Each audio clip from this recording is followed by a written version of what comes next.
வாழ்க வையகம், வாழ்க வையகம், வாழ்க வளத்துடன் உலகெங்கும் இருக்கும் நமது யூடியூப் குடும்பத்தினருக்கு டாக்டர் டிவைன் தினேஷன் அன்பான வணக்கங்கள். சரிங்க, மே மாத பலன், அதாவது நம்மளுடைய தமிழ் புத்தாண்டு ஆரம்பித்து அடுத்த மாதம் மே மாத பலன் பார்க்க போகிறோம். சித்திரை வைகாசி 2 மாதமும் வருது இதில். ஓகே, சூப்பரான மாதம். ஏன்னா மே ஃபஸ்ட்டே எப்படின்னா தொழிலாளர்கள் தினம். முதல்ல எல்லாருமே தொழிலாளர்கள் தான். ஹவுஸ் ஒய்ஃபாக இருந்தால் கூட வீட்டில் அவங்களுக்கு தான் வேலை ஜாஸ்தி. அதனால் எல்லாருக்கும் ஃபஸ்ட்டு தொழிலாளர் தினம் வாழ்த்துக்கள் ஒன்று. ரெண்டாவது, கள்ளழகர் ஆற்றில் எழுந்தருள்றது பெருமாள், அவருக்கான நல்ல விசேஷ நாள் மே 1.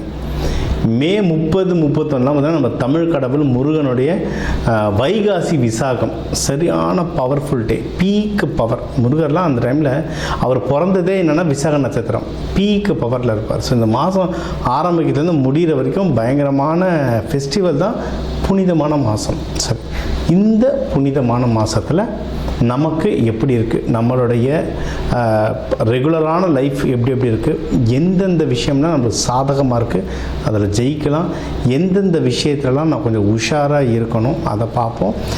இதில் எந்தெந்த தெய்வத்தை வழிபடணும், என்னென்ன பரிகாரங்கள் இல்லை என்னென்ன வழிமுறைகள்லாம் நான் பண்ணேன்னா எனக்கு இந்த மாதம் சூப்பராக இருக்கும்ன்றதை ஒவ்வொன்றா பார்த்து வருவோம். வாங்க. விருச்சிக ராசி, விருச்சிக லக்னம் எப்படி இருக்குது? சூப்பராக இருக்குது டைம் இப்போதைக்கு. சரிங்களா, இன்னும் ஜூனுக்கு அப்புறம் தான் ரொம்ப நல்லாயிருக்கும், ஏன்னா குரு பகவான் உங்களை பார்ப்பார். இப்போ இந்த மே மாதமே சூப்பராக இருக்குங்க. ஓகே, முக்கியமாக நீங்கள் ஏதாவது வண்டி வாகனம் வாங்கணும், வீடு வாங்கணும். ஏன்னா எனக்கு தெரிஞ்சு நான் தொடர்ந்து சொல்லிட்டு வருது, நிறைய விருச்சகம் வீடு வாங்குறாங்க. விருச்சகம் வருதுனாவே இந்த இன்வெஸ்ட்மெண்ட் சம்மந்தமாக தான் வராங்கன்றது நல்லா தெரிஞ்சிடும் ஜாதகம் பார்க்கும்போது. அதனால் இப்போ காலகட்டம் ரொம்ப நல்லாயிருக்கு. என்னென்ன வாங்கணும் ஆசைப்படுறீங்களோ, இல்லை எதில் முதலீடு பண்ணணும்னு ஆசைப்படுறீங்களோ தாராளமாக பண்ணலாம். ஓகேவா? இது வீடு நிலம் இது மட்டும் இல்லை, கல்யாணம் கூட. கல்யாணமும் வாழ்க்கைக்கான அடுத்த முதலீடு தானே. ஸோ கல்யாணத்துக்கும் நீங்கள் ட்ரை பண்ணுறீங்கன்னா தாராளமாக ட்ரை பண்ணலாம். அந்த வீடு ரொம்ப நல்லாயிருக்கு, திருமணஸ்தானம் ரொம்ப நல்லாயிருக்கு. யாருன்னா ஏற்கனவே லவ் பண்ணுறீங்கன்னா அழகாக கல்யாணமாக மாற்றி விட்டுருங்க, ரொம்ப பெஸ்ட்டு. அதே மாதிரி வேலையிலையும் உங்களுக்கு ரொம்ப நல்லாயிருக்கு வாய்ப்புகள். வேலையில் நிறைய பேருக்கு ப்ரொமோஷன் கிடைக்கவும் வாய்ப்பு இருக்குது, இல்லைன்னா அட்லீஸ்ட் குட் சேல்ரி ஹைக்காவது கிடைக்கும். அப்படி சேல்ரி ஹைக்கை தாண்டி, சார் நான் ரொம்ப வருஷமாக இங்கே சேல்ரி ஹைக்கு வாய்ப்பே இல்லைன்னா வேறு ஜாப் மாறுங்க, இல்லை வேறு டீம் மாறுங்க. வேலை ஸ்தானம் நல்லாயிருக்கு. ஏன்னா எனக்கு நேற்று ஒரு ஜாதகம் அவங்க தான் சொன்னாங்க, எனக்கு ப்ரமோஷனே கிடைக்கல, நீங்கள் சொல்கிற மாதிரி வேலையில் சம்பளமே உயர்வு இல்லைன்னாங்க.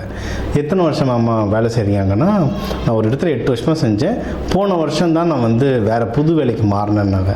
புது வேலைக்கு மாறினீங்கன்னா அதில் சம்பளம் ஏறும், ஆமாம் ஏறும். அப்புறம் அவ்வளோதான், உங்களுக்கு இருக்கிற இடத்துல கிடைக்கும் வாய்ப்பு, கிடைக்கலையா இன்னொரு இடத்துல கிடைக்கும், ஜம்ப் பண்ணுங்க. ஒரு தடவை உங்கள் ஜாதகத்தையும் பார்த்துக்கணும். இது பொதுவாக விருச்சிக ராசி லக்னத்துக்கு நல்லாயிருக்கு வேலை. உங்கள் ஜாதகத்தை, தனிப்பட்ட ஜாதகத்தையும் ஒரு தடவை பார்த்துட்டு அந்த கால் எடுத்திங்கன்னா வின் பண்ணுறது ரொம்ப சூப்பர். ஓகேங்களா? இது அதே மாதிரி தொழில் பண்ணுறவங்களும் தொழிலில் மட்டும் கொஞ்சம் கன்ஃபியூஷன்ஸ் ரொம்ப வரும்.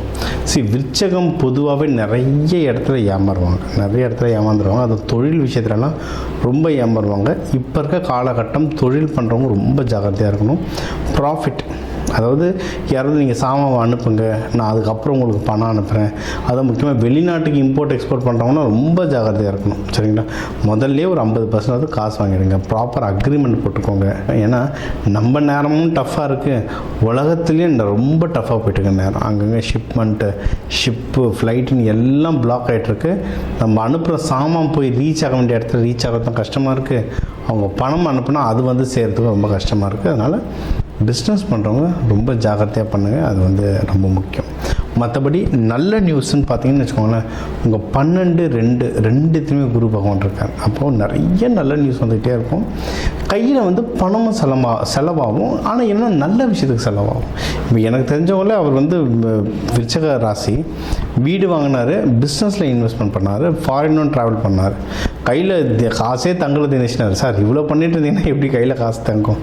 ஆனால் நல்ல விஷயத்தை தானே போட்டிருக்காரு. அதனால் சுப விரயமாக வரும்.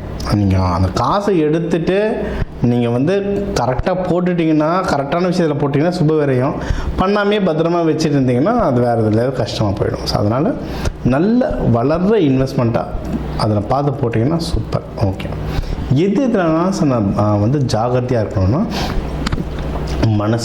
மனசில் தான் ரொம்ப ஜாதி. ஏன்னா ரொம்ப குழப்பம் வரும். 5ஆம் வீட்டிலலாம் சனி பகவான் இருக்கிறதுனால ரொம்ப குழப்பம் வரும் மனசில். முடிஞ்ச அளவுக்கு நல்ல மெடிடேஷன் பண்ணுங்கள், நல்ல யோகா பண்ணுங்கள். இல்லை உங்களுடைய கடவுள் அப்படின்னா முருகர் தான். முருகர் வள்ளி தேவானியோட. அப்படி இல்லைன்னா நீங்கள் துர்க்கை அம்மாவையும் வழிபடலாம். பால் குடம் எடுக்கிறது, ஒன்று தியானம் பண்ணுறது ரொம்ப ஹை லெவல். எல்லாராலையும் உட்கார முடியாது, தியானத்தில் ரொம்ப நேரம் உட்கார முடியாது.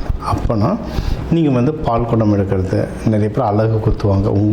உங்கள் வயசுக்கும் உங்கள் உடலுக்கும் எது ஏற்றதோ அந்த மாதிரியான ஆக்டிவிட்டீஸ் பண்ணுறாங்க. அப்படி எதுவுமே இல்லைன்னா பரவாயில்ல, இது பண்ண ஆரம்பிச்சிருங்க, பிரதர்ஷனம் பண்ண ஆரம்பிச்சிருங்க. கோவில் ஒரு 3 சுற்றுக்கு பதில் 10 சுற்று, தினமும் 10 சுற்றுன்னு சுற்றுங்க. அந்த மாதிரி பிரதட்சணம் பண்ணுங்க. ஆக்டிவிட்டி பண்ண பண்ண பண்ண உடலும் மனசும் ஒன்றிணையும்.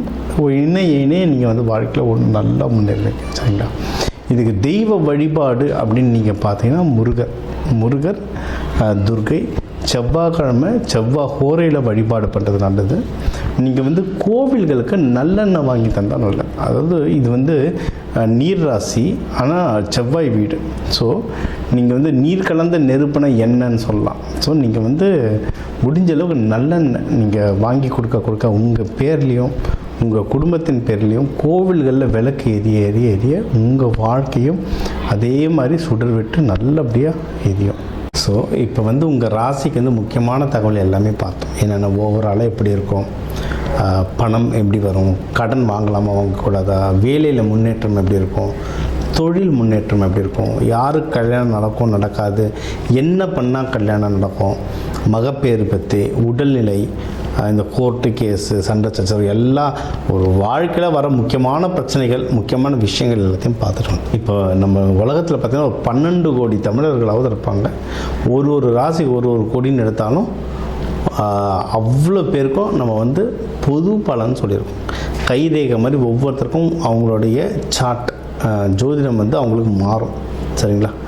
இப்போ நம்ம பொது பலன் சொல்லியிருக்கோம். இதில் உங்களுக்கு எது மேட்ச் ஆகுதோ, இல்லைன்னா உங்களுக்கு வீட்டில் ஒரு முக்கியமான விஷயம், சார் கல்யாணம் நடக்க போகுது, இல்லை இப்போ நிறைய பேர் இந்த ஐவிக்கு வருவாங்க. ஐவி டெஸ்டிங்க்கு நாங்கள் எப்போ டாக்டரை பார்க்கலாம், எந்த நேரத்தில் பண்ணிக்கிட்டால் நல்லதுன்ட்டு அந்த மருத்துவ ஜோதிடம் பார்க்க வருவாங்க. இந்த மாதிரி முக்கியமான விஷயங்கள் ஏதோ இருக்குது, வீடு வாங்க போகிறேன், டிராக்டர் வாங்க போகிறேன், அந்த மாதிரி முக்கியமான விஷயம் இருக்கலாம், என் நம்பர் இருக்குது, கன்சல்ட்டிங் எடுத்துக்கோங்க. அதை கிளியராக பார்த்து சொல்லலாம். இப்போ இது கூடவே நம்ம நடுவில் நிறைய ராசிகளுக்கு இப்படி சொன்னோம், தெய்வ வழிபாடும் ஒன்று, கூடவே நம்ம சில தானியங்கள் சொன்னோம். இந்தந்த ராசிக்காரங்க இந்தந்த தானியம் கையில் வச்சுக்கோங்க, அது ஒரு பவர் ஏறணும். அதே மாதிரி நம்ம வாழ்க்கையில் வர சில பிரச்சனைகளுக்கு ஏற்ற மாதிரி தானியங்கள் இருக்குது. சரி, 100கணக்கான தானியங்கள் இருக்குங்க. நம்ம வீட்டில் இருக்க சமையல் அறையில் இருக்கிற தானியத்தை எடுத்து ஒழுங்காக யூஸ் பண்ணாலே வாழ்க்கையில் நிறைய பிரச்சனை நம்மளுக்கு சால்வ் ஆகும். சரிங்களா? பண்ண மாட்டோம், அவ்வளோதான் ஒன்று. இப்போ சனி பயிற்சிகளாக நீங்கள் நல்லெண்ணெய் தேய்ச்சி குளிக்கிறது அவ்வளோ இப்போ நல்லெண்ணெய் தேய்ச்சி குளிக்கிறதுனா ஏதாவது கோவிலுக்கு பஸ் ஏறி போகணுமா, யாருக்காவது ஹோமத்துக்கு காசு கொடுக்கணுமா? இல்லை, வீட்டில் நல்லெண்ணெய் எப்படியும் இருக்கும்.